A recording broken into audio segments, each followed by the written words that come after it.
Hello learners, कैसे हैं आप सब। आई होप आप सब ठीक होंगे, अच्छे होंगे। एंड आई होप कि आपने जो भी कल की हमने वीडियो में अपलोड किया था वो आप सबने रिवाइज कर लिया होगा। तो आपने अगर वो सब कुछ रिवाइज कर लिया है, अच्छे से आपको बेसिक जो फंडामेंटल्स हैं वो समझ में आ गए हैं, इंट्रोडक्शन आपको इस चैप्टर की समझ आ गई है, तो हम चलते हैं अब हमारे नेक्स्ट स्टेप की तरफ, जो कि है हमारा crop production and management chapter में जो नेक्स्ट इम्पॉर्टेंट पार्ट जो है, जो मेन पार्ट हम कहेंगे इस चैप्टर में, वो है क्या, basic practices of crop production. Crop production की जो बेसिक प्रैक्टिसेस के बारे में हमने कल भी बात की थी, आज फिर से कर लेते हैं। लाइक आपने अपने आसपास अपने सराउंडिंग्स में ऑब्जर्व किया होगा कभी गार्डनर को कि वो केयर कर रहा है प्लांट्स की, या फिर आपके आसपास कोई फार्मर होगा जो केयर करते होंगे अपनी जो भी कल्टिवेटेड लैंड है उस पर केयर करते होंगे। तो वो सब जो केयर होती है, वो सब जो ध्यान रखना होता है एक क्रॉप का या एक प्लांट का, ठीक है, तो वो किस चीज़ के अंडर आता है, तो वो आता है हमारे जो एग्रीकल्चरल प्रैक्टिसेस होती हैं उसके अंदर। इन सबको हम एज रेफर करेंगे कि ये सब जो है क्या है, एग्रीकल्चरल प्रैक्टिसेस है। एग्रीकल्चरल प्रैक्टिसेस में क्या आएगा, जो भी केयर है जो एक प्लांट की नीड है या एक क्रॉप प्लांट की नीड है, तो वो सब क्या है, एग्रीकल्चरल प्रैक्टिसेस हैं, basic practices of the crop production के अंडर वो आता है। तो इसमें सबसे जो हमारे पास फर्स्ट स्टेप्स है, ये स्टेप वाइज हमें देखना है, ठीक है, स्टेप वाइज हम करेंगे। सबसे फर्स्ट बेसिक स्टेप हम आज देख रहे हैं वो है प्रिपरेशन ऑफ सॉइल। सबसे मेन जो स्टेप होगा, सबसे यही होगा कि जो बेसिक स्टेप होगा वो क्या होगा, जो आपकी सॉइल होती है उसको आपको प्रिपेयर करना है फॉर द कल्टीवेशन, चाहे वो क्रॉप की कल्टीवेशन हो या आप प्लांट लगा रहे हैं किसी भी चीज़ के लिए। तो उसके लिए सबसे पहले मेन इंपॉर्टेंट स्टेप क्या होगा, preparation of soil. Preparation of soil में क्या आएगा, सबसे पहले लूजनिंग ऑफ द सॉइल। जो सॉइल है बहुत हार्ड नहीं होनी चाहिए, ठीक है, उसमें क्रम्स नहीं होनी चाहिए, उसमें स्टोन्स होते हैं, पेबल्स होते हैं, तो उन सबको क्या है आपको क्लियर करना है। आपको जो सॉइल की क्वालिटी है उसको इम्प्रूव करना है। और सॉइल की क्वालिटी कैसे इम्प्रूव होगी, लूजनिंग द सॉइल, ठीक है। लूजनिंग कैसे होगी, सबसे पहले आप वाटरिंग करेंगे कुछ टाइम के लिए सॉइल की, फिर उसको देखेंगे कि वो सॉइल लूज हो रही है, देन उसको देखा जाएगा कि उसमें कुछ स्टोन्स तो नहीं है या बड़े क्रम्स तो नहीं है सॉइल के, तो उसको क्या करेंगे, लूज करते हैं। तो ये सब जो है सबसे पहले एक मान लीजिए क्रॉप की कल्टीवेशन करनी है हमें लैंड में, तो सबसे पहले लूजनिंग ऑफ द सॉइल की जाती है, ताकि वो जो सॉइल है अच्छे से फर्टिलिटी लेवल मेंटेन हो सके, ठीक है। फर्टिलिटी मेंटेन होगी सॉइल की, तभी तो क्रॉप जो होगी हेल्दी ग्रो करेगी। ओके, तो क्या होगा इसमें, जब सॉइल को लूज करते हैं सबसे पहले क्या होता है, ग्रोथ ऑफ माइक्रोब्स। सबसे पहले हमें क्या चाहिए कि हमने कोई क्रॉप का सीड सो किया है, तो उसको ग्रो करने के लिए हमें न्यूट्रिएंट्स कहाँ से आएंगे, वाटर मिनरल्स कहाँ से ड्रॉप करेगा सीड या प्लांट, ऑफ कोर्स सॉइल से।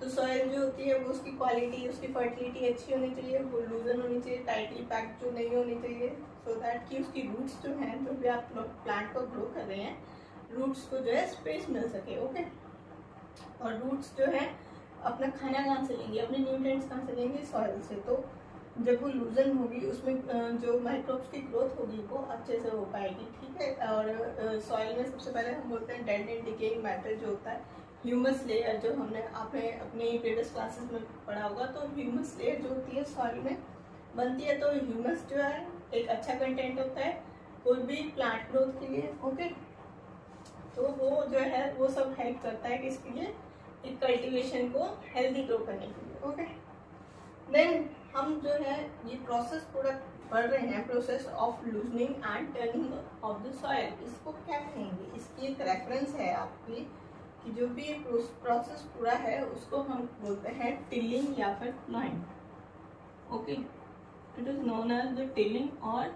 प्लॉइंग। ये जो लूजनिंग चल रही है सॉइल की, सॉइल को जो प्रिपेयर किया जाता है बहुत ही अच्छे से क्रॉप के कल्टीवेशन के लिए, तो उस प्रोसेस को बोलते हैं हम टिलिंग या फिर प्लोइंग। अब टिलिंग और प्लोइंग के लिए जो है कुछ इंस्ट्रूमेंट्स यूज किए जाते हैं, ऐसे तो नहीं हो सकती वो, ठीक है। तो उसके लिए क्या है, एग्रीकल्चरल इम्प्लीमेंट्स को यूज किया जाता है। क्या क्या एग्रीकल्चरल इम्प्लीमेंट्स हो सकते हैं हमारे पास, प्लो हो सकता है, वो हो सकता है, एंड कल्टीवेटर हो सकता है। अब हम देख सकते हैं कि प्लो क्या है, हो क्या है और कल्टीवेटर क्या है। प्लो होता है एक वुडन का भी हो सकता है या फिर आयरन का भी हो सकता है, ठीक है। तो वुडन और आयरन मटेरियल से ये मेडअप होता है और इसका एक एंड जो होता है एक एनिमल की तरफ, लाइक जो भी कल्टीवेशन लैंड है उसमें एनिमल्स का यूज होता है, लाइक बुल्स का, हॉर्सेस का। तो उसका एक एंड बुल्स के बैक पर होता है एंड दूसरा एंड जो होता है लैंड पर होता है, सो दैट वो लैंड को क्या कर सके, हमारी सॉइल जो है प्रिपेयर हो सके उस वजह से, ठीक है, उसके हेल्प से। तो प्लो की हेल्प से जो है लैंड को प्रिपेयर किया जाता है, ठीक है। इट्स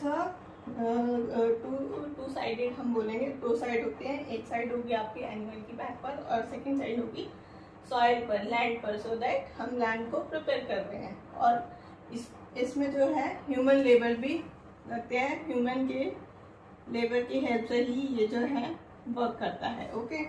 देन इज हो इज ऑल्सो लाइक आयरन का बना होगा एक इंस्ट्रूमेंट, ठीक है। तो एक उसकी जो होगी, जो उसका होल्डर होगा मे बी वुडन का हो एंड नीचे जो बेस होगा जिससे आपकी लैंड को प्रिपेयर करना है वो आयरन का हो। तो इससे क्या होता है, जब सॉइल को हम इसे प्रिपेयर करेंगे तो एक साइड से जब डालेंगे सॉइल को क्या लूजनिंग में ये हेल्प करता है। सॉइल की जो भी हमने सॉइल को प्रिपेयर करना होता है तो वो हो से भी किया जाता है। लेकिन प्लो और हो ये जो दोनों इंस्ट्रूमेंट्स हैं ये हैं एंशिएंट टाइम्स के, पुराने टाइम में यूज होते थे। अब जो है ये सब चीज़ें नहीं, बहुत कम एरियाज में यूज होती हैं। अब आ गए हैं हमारे पास कल्टीवेटर होते हैं, ट्रैक्टर्स की हेल्प से जो है ये इंस्ट्रूमेंट यूज किया जाता है। ट्रैक्टर के एक एंड पर जो है ट्रैक्टर के इसको लगा दिया जाता है and second and as it is हम कह सकते हैं कि ये इसका मॉडर्न वर्जन है। प्लो का मॉडर्न वर्जन हम कल्टीवेटर को कह सकते हैं। जो पुराने टाइम में एनिमल्स के थ्रू और ह्यूमन लेबर ये सब चीज़ें ज़्यादा लगती थी, अब वहाँ पर जो है इसका क्या हो गया, ये सब कम हो गया, ह्यूमन लेबर इसमें कम है। सारा काम किसका है, मशीन का, ट्रैक्टर का। तो उसमें क्या होगा, कल्टीवेटर में एक एंड सॉइल में रहेगा, दूसरा एंड ट्रैक्टर से। तो जैसे ट्रैक्टर को सिर्फ इतना काम होगा ट्रैक्टर को चलाना, ह्यूमन लेबर उतना काम रहेगा, ठीक है। ट्रैक्टर को चलाएंगे तो जो सॉइल की जो पूरी फील्ड होती है उसको क्या करता है, कल्टीवेटर की हेल्प से जो है सॉइल को प्रिपेयर किया जाता है, ओके। तो this was all about the preparation of soil. So class next step है हमारे पास सोइंग का, जो कि आफ्टर द स्टेप किसका है, preparation of soil. Preparation of soil के बाद हमारे पास next step in the agriculture practices is of the sowing. Sowing में हमें क्या करना है, क्वालिटी ऑफ सीड जो है सबसे पहले चेक करनी है। सो करने से पहले आपको कोई भी सीड जो है उसकी क्वालिटी चेक करना बहुत ही इम्पोर्टेंट पार्ट है। तभी आपकी जो प्लांट ग्रो कर रहे हैं या फिर आप कोई एग्रीकल्चर लैंड जो है क्रॉप की कल्टीवेशन कर रहे हैं, तो एक हेल्दी ग्रोथ के लिए आपको बहुत ज़्यादा इम्पोर्टेंट सबसे स्टेप जो है वो है कि क्वालिटी ऑफ सीड को चेक किया जाए। और क्वालिटी ऑफ सीड को चेक करने के लिए आपके पास मेथड बताया गया है, वो है क्या कि आप एक वाटर का ग्लास लीजिए या फिर एक बीकर लीजिए, ठीक है। बीकर में आप सीड को डाल के देखिए, मार्केट से जो भी आपने सीड को परचेज किया है सीड को डाल के देखिए। अगर वो लाइटर सीड होगा तो वो फ्लोट करेगा on the surface of water, तो वो जो है गुड क्वालिटी का नहीं है and it's not good for the cultivation. अगर हेल्दी सीड होगा तो वो जो है वो सिंक डाउन कर जाएगा वाटर में, ओके, वाटर में सिंक डाउन कर जाएगा। तो क्या एक गुड क्वालिटी ऑफ सीड है एंड इट कैन बी सोन। किस तरीके से, मतलब क्या इंस्ट्रूमेंट्स हैं इसको कि हम सो कर सकते हैं एक सीड को। दो तरीके हैं आपके पास। एक तरीके में से आपको देखना है कि ये ट्रेडिशनल टूल एंशिएंट टाइम का है डेफिनेटली, एंड जो सीड ड्रिल है सीड यूज होती होगी, ठीक है। रिसेंट टाइम्स में अब जो चल रहा है वो है सीड ड्रिल वाला मेथड। ट्रेडिशनल टूल जो था वो फनल शेप लाइक स्ट्रक्चर था, एक सीड्स को डाल दिया जाता था एंड जो हमारे एनिमल्स यूज होते थे, बुल्स या फिर हॉर्सेस जो भी यूज होते थे, तो इसमें जो सीड्स होते हैं उनको लैंड में, फिर जो लैंड का एरिया होता था जहाँ पर again on the animal, and यहाँ से ये लोग सीड्स डालते थे, ह्यूमन लेबर करती थी, ठीक है। एंड पूरे जो लैंड पे थे वो सीड्स को डाल दिया जाता था, ठीक है। तो इस तरीके से होता था। अब है सीड ड्रिल वाला मेथड। सीड ड्रिल वाला मेथड में क्या होता है, ट्रैक्टर्स की हेल्प होती है। ट्रैक्टर्स में जो आपका कल्टिंग के बाद जब सो करना होता है तो उसमें भी ट्रैक्टर्स की हेल्प ली जाती है, ठीक है। उसमें क्या सीड को सो करना है तो जो हमारा सीड ड्रिल होगा, सीड ड्रिल एक इक्वल डिस्टेंस पर उसको शो करेगा, एक यूनिफॉर्म डेप्थ पर उसको शो करेगा, ओके। सो सीड्स का क्या होता था, बर्ड्स का जो है डेंजर बना रहता था, ठीक है। सीड बनाए जाते थे सॉइल के, जो कि लैंड कल्टीवेशन के लिए इतना से डेंजर बना रहता था, लेकिन जो एनिमल्स से और किसी भी प्रे से, ठीक है। बट जब सीड ड्रिल आई डेप्थ पे शो करता है सीड को, एक तो बाहर के प्रे इक्वल डिस्टेंस पर जो है सीड जो है शो होता है, ओके। तो ये आपको कोई भी डाउट हो दो कमेंट सेक्शन में आप पूछ सकते हैं regarding your these topics, okay, and till then keep learning.